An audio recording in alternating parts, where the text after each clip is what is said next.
మరి పరిశుద్ధాత్మ దేవుడు తండ్రి ఒక్కటా అంటే యోహాను సువార్త 14వ అధ్యాయము 16వ వచనం చూడండి. యోహాను సువార్త 14వ అధ్యాయం 16వ వచనం. నేను తండ్రిని వేడుకొందును, యేసుప్రభు వారు స్వయంగా మాట్లాడుతున్న మాట అది, మీ యొద్ద ఎల్లప్పుడూ ఉండుటకై ఆయన వేరొక ఆదరణకర్తను, అంటే తండ్రే ఆత్మగా వచ్చాడని చాలామంది చెబుతూ ఉంటారు. కానీ ఆయన రావటం కాదండి. మీరు ఆ వచనం చదివితే ఆ వచనంలోనే ముగ్గురు వేరువేరుగా మనకు కనిపిస్తూ ఉంటారు.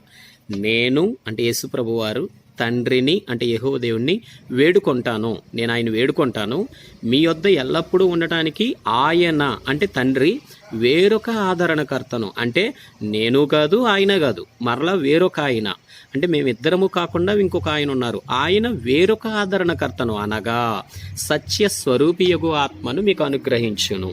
అంటే పరిశుద్ధాత్మ దేవుడు తండ్రి కూడా ఒక్కటి కాదు, వేరు వేరు. ఇలాగా చాలా సందర్భాల్లో చాలా వచనాలు ఉన్నాయి. మనకు అర్థం కావడానికి ఒక్కొక్కటి 2 వచనాలు ఉంటే సరిపోతుంది కనుక చెప్పాను.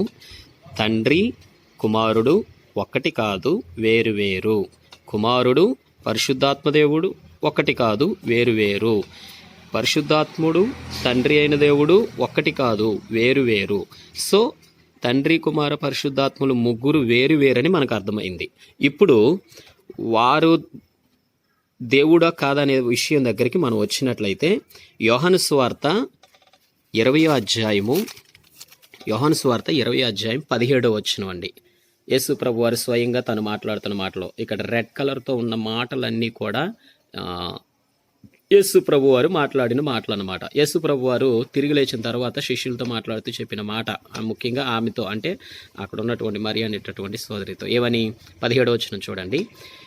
నేను ఇంకనూ తండ్రి యొద్దకు ఎక్కిపోలేదు గనుక నన్ను ముట్టుకొనవద్దు, అయితే నా సహోదరుల యొద్దకు వెళ్ళి నా తండ్రియు మీ తండ్రియు, నా దేవుడును మీ దేవుడును నైనా వాని యొద్దకు ఎక్కిపోచున్నానని వారితో చెప్పుమనెను. అంటే తండ్రి దేవుడా కాదా అని అంటే యోహాను సువార్త 20వ అధ్యాయము 17వ వచనం.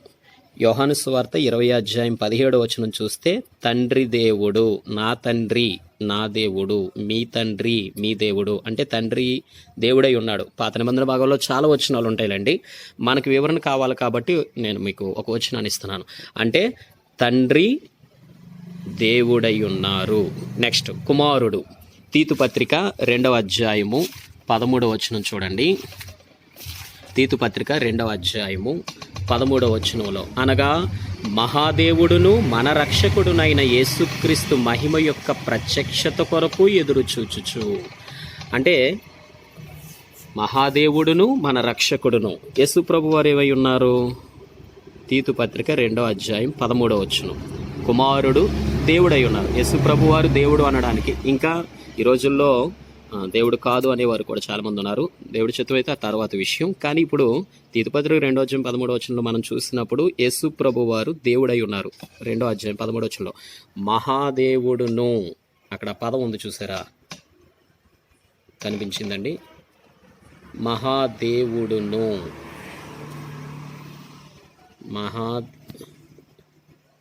ఒక్క నిమిషం అండి.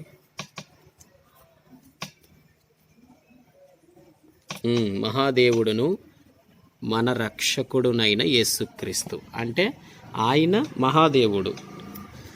అలాగనే ఆ వచనాన్ని బట్టి కుమారుడు దేవుడై ఉన్నారని మనకు అనిపిస్తుంది. అలాగనే పరిశుద్ధాత్మ దేవుడు గురించి మాట్లాడితే అపోస్తల కార్యాలు, పరిశుద్ధాత్మ దేవుడి విషయంలో ఎక్కువగా గుణ లక్షణాలనే మనం ఆలోచన చేయాల్సిన అవసరం ఉంది. దైవత్వానికి దేవుడికి ఉండాల్సిన గుణ లక్షణాలన్నీ ఆయనలో ఉన్నాయా లేదా అని ఆలోచిస్తే పరిశుద్ధాత్ముడు అనే